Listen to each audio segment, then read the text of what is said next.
and Joni with Looking at Careers with Joni, and I'm here today with Daniel. And Daniel's got a real interesting background, all the way from how he started in college to where he's landed today. So, Daniel, you went to school at the University of Arizona, or that's at least one of the places that you studied at. What did you study when you were there? Thanks for having me. I did a degree in economics and chemistry, so like a double degree. And then the other academic institution you mentioned was an exchange program, and there they had a nanotechnology degree program with at the time was one of only a few in the world. So that's one of the reasons I was pretty keen to go over there. And then so the focus of my study while I was in my undergrad and I worked in the graduate lab the whole time was to build and develop organic light emitting diodes, which are now like in phones and stuff. But I was due to graduate in 2009 and market conditions weren't so good there. So I had planned to stay in school and do a PhD, probably in optics, but elected to not do a graduate degree and kind of just went straight out into the workforce. And then I guess why did I do double degree? People will ask. It's because I've always been like pretty good with numbers and I've always wanted money. So I was like, I should probably figure out how money works. Interesting. I mean, that really is interesting. And I think like most of us, when you got out of school, the economy sucked and it was really hard to break into an entry level job. So how did you end up doing that? Sure. I had some roles in Tucson, which is where the U of A is, lined up. But with with the market downturn, they were like, these are not available anymore. So I spent, I think, 4 or 5 months staying in Arizona. Like I came back up to Phoenix, which I'm born and raised in Phoenix, stayed with my mom, tried to find a job locally. It just was not going well. And then I had a friend from college who had um, an an empty bedroom in New York City, of all places, and basically said, "Hey, well, this isn't going to fill up in the next couple months. If you want to come and stay here on the cheap and give this big town a go, you're welcome to." So, yeah, no job, no real career prospects, but That's I an had a place to opportunity, stay. yeah. So yeah, I went to New York and then ended up finding my first role there. And tell me about your first role. How'd you find it though? Was it just knocking at doors or sending out resumes or introduced through other people? How'd you do that? So I tried all those things. One time I even snuck into the what is that? The IMF, the International Monetary Fund. I snuck into their building with like a I don't remember what it was. Some resume packaged as a present, basically, and like dropped it off. None of these tricks worked.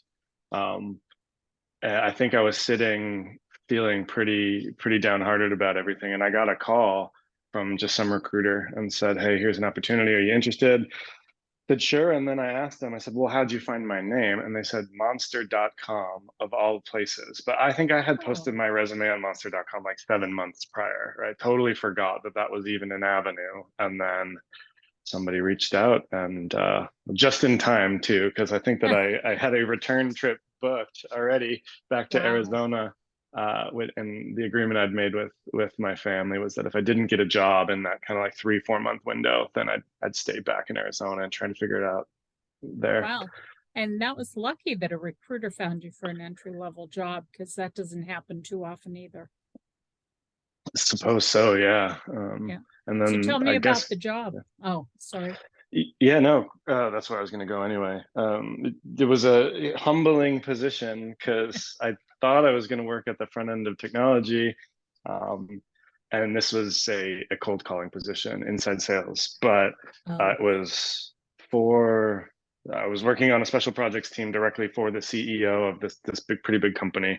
I think they were doing 400 million annual at the time. And like last year, they just got over $1 billion. So working directly under this guy, and he beat us up all day, kind of like exactly what you'd hear in the boiler room and those kind of sales movies or whatever. Just in yeah. the pit all day, getting abused by your coworkers. But To the extent my skin wasn't already thick, it certainly thickened it up straight away. Good time to make that happen when you first get started. So I'm Mhm. taking you really didn't care for sales. No, I mean, it was fun to be on the team, especially in an inside sales role where all we do is qualify people. Like, you never get to close a deal and you never really get to develop the relationship beyond sort of the introduction to the senior salesperson. So I did end up getting, so I'll be clear, that special project team failed after about a year. Mm-hmm. But they kept me and then promoted me into an outside sales role in a different division, which I enjoyed a lot more because that was more about having existing relationships, developing new ones, but just more maintaining good accounts and trying to Mm-hmm. grow them. Yeah. And you're pretty personable. Yeah, although I really didn't know what I was talking about. This was we were selling e-discovery products and services, which I ended up doing about 10 years in that career path. But when I was trying to sell it, I realized pretty quickly I wasn't good at the selling part because I didn't know enough. And being technically minded, I would catch, like, they say in sales, it's easy to talk yourself out of a deal, right? And I would get Yeah.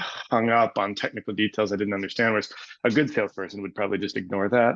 Uh, but How did um, you learn that industry though? Because when you start in sales and you don't know the industry at all, that's pretty tough. So you have a technical background, and I know, I mean, you want to say what e-discovery is because most people watching this may not know. oh, sure. And maybe worth commenting that that's a shared space that Joni and Right. I have. So I It's think my that's one background. Yeah. one area where we had some alignment. I always just say it's computers for litigation.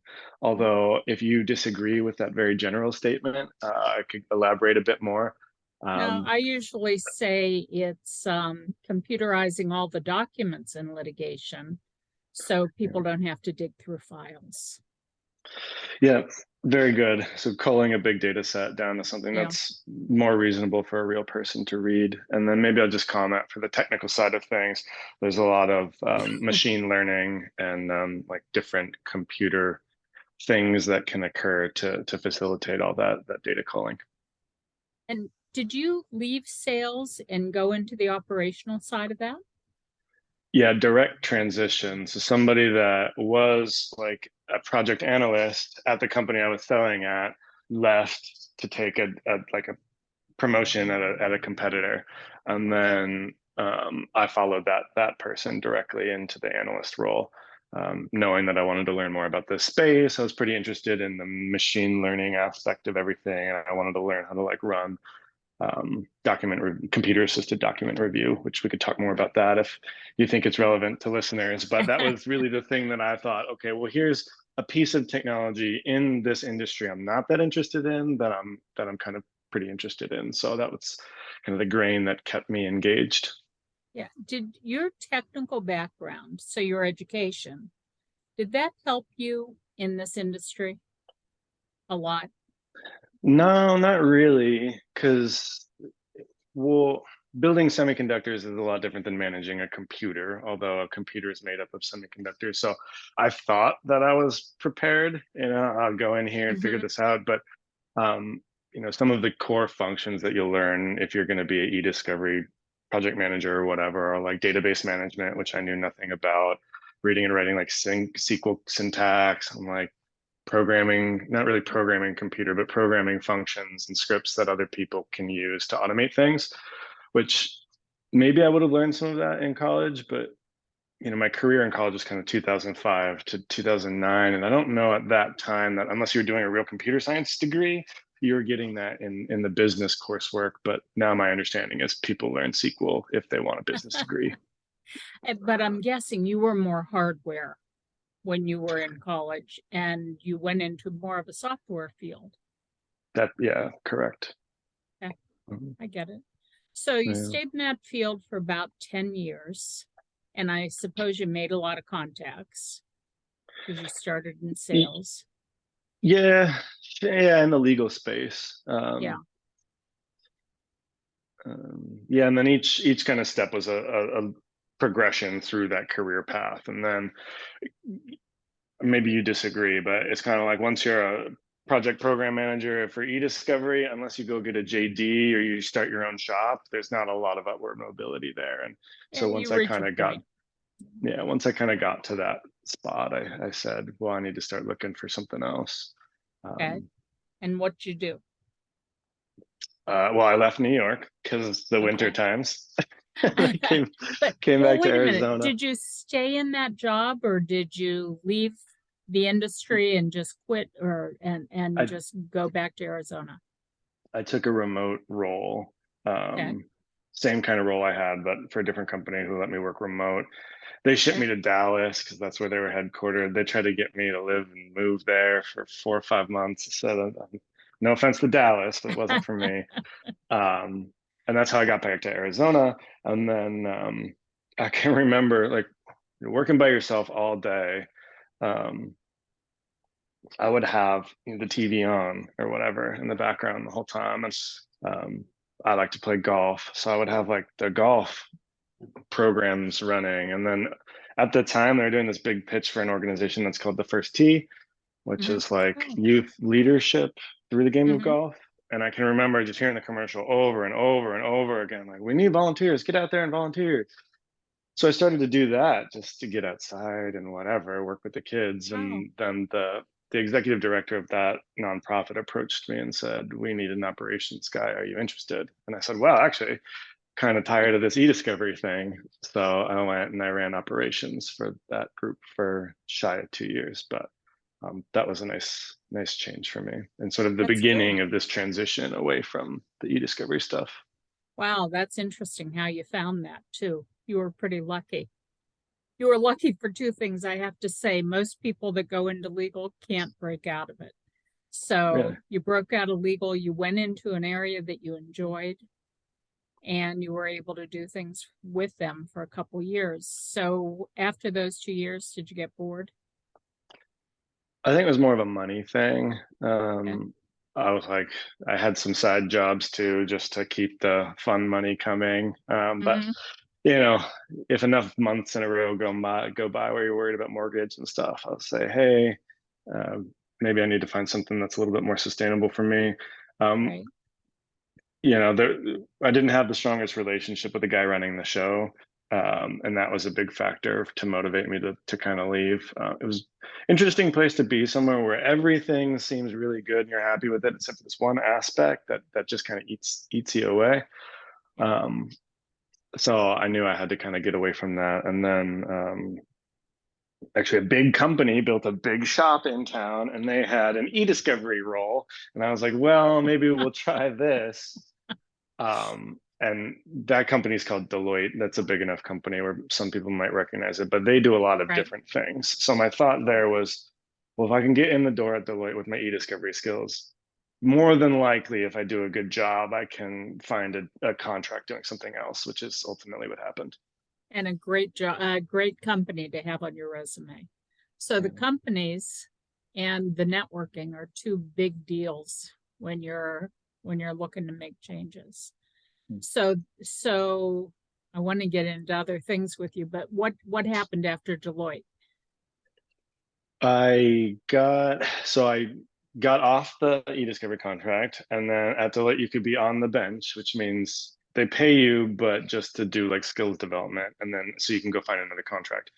Um, so I did that, and I think it was maybe 3 months I was on the bench, and then I got a new contract for a big tech company, and I worked with them for maybe 14 months, and then they extended a full-time offer and said, well, do you want to jump over the fence to come work in-house over here? And I said, well, that sort of executed on my, oh, look, Whoop, mine fell out. hey, I told you.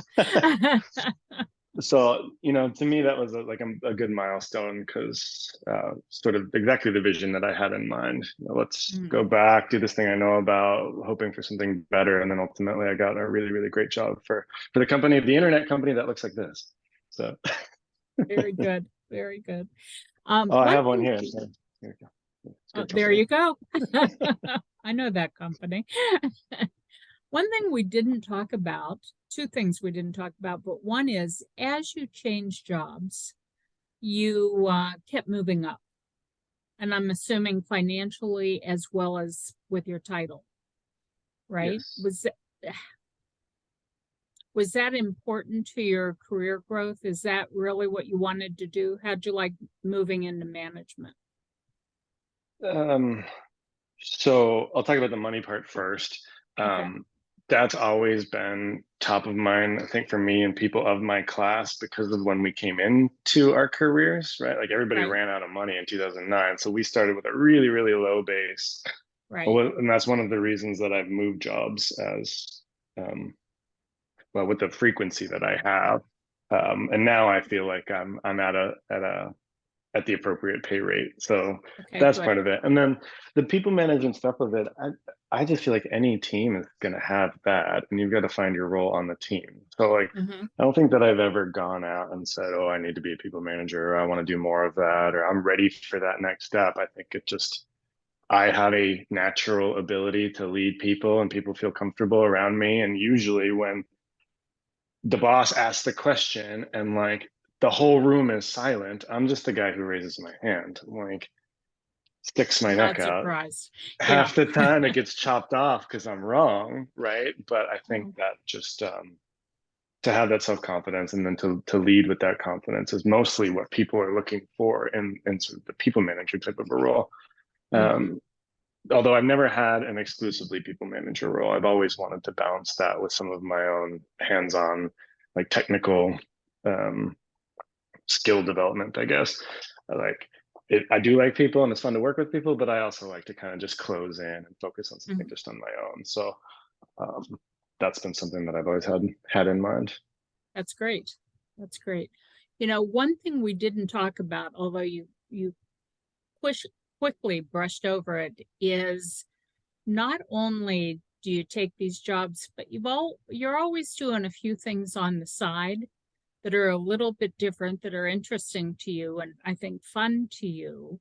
Mhm. And it's allowed you to make even more money or develop different skills. So, besides all these technical things you're doing and moving up the ladder and getting in management and working for great companies, what else are you doing? Yeah, I played music my whole life since I was a little guy. I mean, fortune favored me in that my parents would allow a drum kit in their house when I was 8 years old. Uh, but I've always played drums and guitar and written songs and produced them and tried to sell them. And Oh, um, wait. Now, how do you even know how to produce and sell songs that you develop? How do you get into that? well, so a little bit of a background here, but my high school had a songwriting program, which was first of its time. Um, and that has now gone on to be a federally sponsored program. So they get all this money. And the Wow. guy there, Richard Maxwell, runs the show. This is at Arcadia High School in Phoenix. Hmm. Um, so that's and so they teach you the basic structure of writing a song. And then in college, I took a studio production class, although we learned quite a bit about studio production and stage production just in high school. I played drums in the orchestra, like with the theater groups, and I was hanging backstage and like looking at Oh, the sound and the light guys, just poking around back there. Um, but it was the freshman elective that I took in college that was studio production 101, and then the teacher there has had a long career writing like commercial ditties and stuff, and like he showed us his pay sheet. If you get one commercial and it plays 10,000 times, you get 10,000 pennies. um, so as I work toward retirement, that's one of the things that I'm trying to do just in my free time. It's like find just some little residual income sources. Like I said, have some fun money for the end of this thing. yeah. um, but and I think in our pre-conversation we touched on this too. Going away to college, everybody said, "Oh well, you've missed your music guy. You're gonna major in music, right?" And I said, "No way," because like I know that it's something that I like to do. At the end of the day, when I come home, the last thing that I want to do is spend a day playing music and then come home and have nothing to look forward to. So Right. I think having that has certainly helped me through my e-discovery days, which is the fast-paced and pessimistic environment, if you can agree. Yeah. So I think that's just having these other projects going on have helped me just stay positive in some negative situations. Are you writing music now? Yeah. And we just finished recording 3 songs. They're in post right now, and then I'm gonna try and see if I can sell those or How whatever. do I you mean, go about th selling them? How do you find people? well, so I have a couple contacts, just people who purchase this type of media. So there's that. But I Okay. mean, you could also just go to like an open mic thing and play, and somebody likes the song and they say, "Oh, Yeah. I have this." Usually it's like, "I have this 16-year-old girl over here. We need some songs for her." And then they're Oh, like, "Okay, well, really? I'll purchase the song." And then it becomes that person's song. So like, do you know who Ed Sheeran is? The Yeah. like pop guy. He Mhm. was writing songs like for Justin Bieber and Taylor Swift long before he was famous. Um, Oh, and Chris Stapleton is another example of that, where these people make their way from songwriter to performer. Um, I understand when you change jobs and you figure out your worth and how to negotiate a salary to your next job. But I wouldn't have a clue if I sat here and wrote a song or wrote a book or whatever outside of business, how to put a price on it and how to know how much to sell it for. yeah, so I've turned down more offers than I've taken. Um, Okay. So but I don't there you know your worth. I know what the opportunity cost of me not being able to say that this particular piece of work is no longer mine anymore. And so Okay. that's something that I value internally. But is there a flat standard rate for a song? No way. If your name is big enough, you can demand whatever you want. Yeah. Little guy like me, and let's be clear, nobody listening to this has ever heard one of the songs that I've probably Okay. written or sold. So Yeah. um, yeah, I'm not an expert at it, but I do know, quite a few people who've done pretty good in this space, and I lean on them a little bit. Yeah. That's interesting. Yeah, I wouldn't know how to go about that, even though I may think about it. You want to play us a little song before? No, I was just looking. This is my office, but there's a bunch of music gear over here, but it's all torn up because we were in the studio, and I was like, maybe I won't show everybody my Yeah. mess right now. um, that's all great though. So what advice, I think that two kinds of people are listening to these videos. One is somebody who's just getting out of school and wants to find a job but doesn't even know what jobs are out there or what they want to do. And the other person is somebody who's in a career and hates what they're doing and wants to make a major change.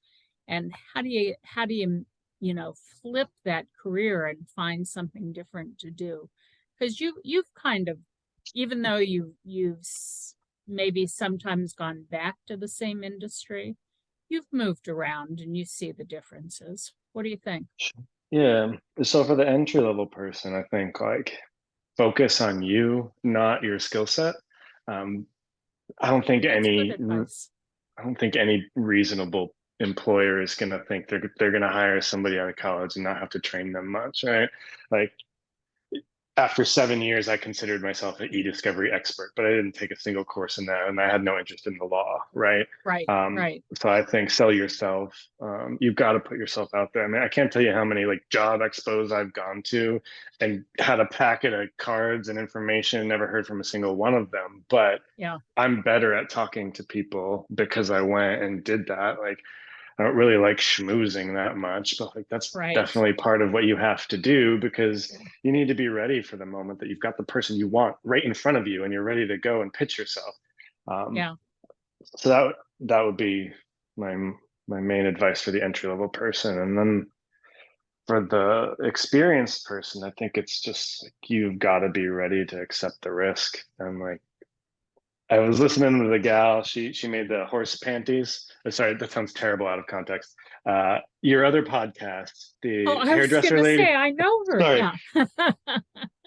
she she made a comment that was like, "Well, if you're a little bit scared, it might not be the right time for you." And I think that was one point where I disagreed. I think like if you're scared, it probably means that you want that thing. So probably it's time to just go.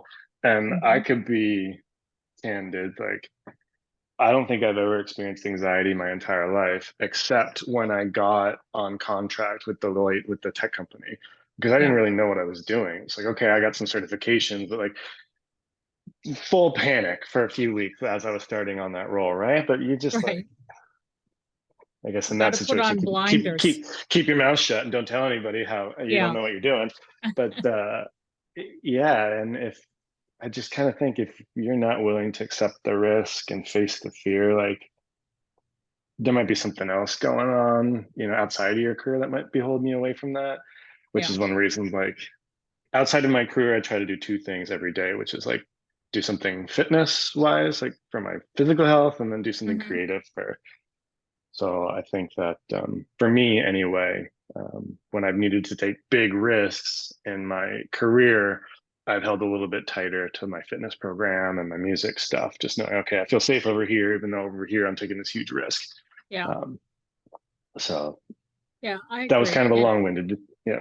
no, I agree. And when I've taken big risks or made major changes, um, I've just kind of put on blinders and didn't pay attention to anything and just moved forward because I had to, because it was Yeah, just time. I think that's a good way to look at it. And Yeah. Don't be if you don't scared. go through that, Yeah. what's the alternative? Well, you're just going to be where you were, and you didn't like that. Yeah. So, Yeah. like, Just forget about what you're doing and pretend like you're always there. I haven't told this story on any of these podcasts, but I think it was kind of interesting when the one time I was looking for a job and it was before there was so much security in buildings. And I went to a major company and the receptionist wasn't there. So I walked through and I walked up and down the hallways and people had their names on the doors. And I saw this guy's name and I was kind of looking in his office and he walked in and he said, "How are you doing?" And I said, "Fine." And he said, "Well, come on in and sit down." And we sat and we had a 10-minute conversation. He didn't know who I was, but he thought he did. And mhm. he said, "I have to tell you, I can't remember. How do you and I know each other?" And I said, "Oh, we don't know each other. I'm looking for a job." And I was hoping you might have an opening Mhm. and you could place me. And they didn't have anything. It was during one of the recessions and it was really hard to find jobs. But I thought I never had a personality that I could go in and do something like that. But I Mhm. did. I just ignored everything around me and thought, I'm going for this. And I did. And it was probably one of the biggest learning things that I've ever done in my life. Because I just, learned that if you ignore your fear, you can kind of do anything. Yeah, and then if you face your fear and you fail, you're still going to feel better about it. So, Yeah. I mean, that's been a lot of years. I remember that like it was yesterday. I remember walking in and sitting down and it was actually a lot of fun and it's always good to have a story behind you. well, then let me ask you a question because, Okay. like, I don't really remember all my successes, scoring the touchdown or winning the deal or whatever, like, or Yeah. answering the question correctly. But I remember every time I like raised my hand in college and said the wrong answer and got chopped at, or like, Yeah.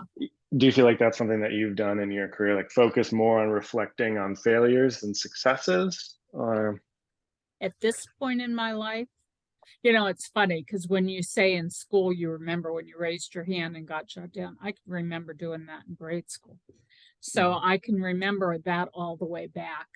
And I remember it in business. I can remember one or two big failures, but more what I think I've focused on the further I go in my life is the people that mentored me and got me past those failures and how I achieved success after success after success. So I don't think I've Mhm. dwelled on the failures as much as I have the successes. So I look Okay. back on my career and no matter, even though I could think of one or two things that soured me, most Mhm. of my memories are really positive and that's what keeps me going.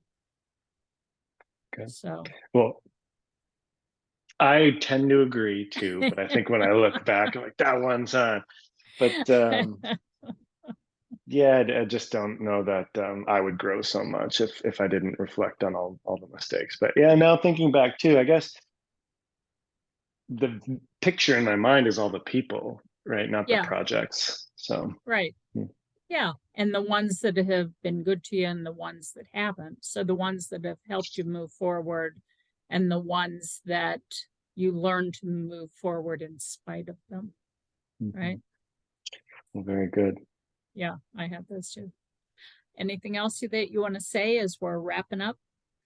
I guess I would just say that if anybody's watching, like I've currently been laid off and I have to transition again. So if I seem upbeat and positive, nonetheless, like that's definitely by design. And maybe we can check back in a number of months and see what I'm up to. But I'd love to.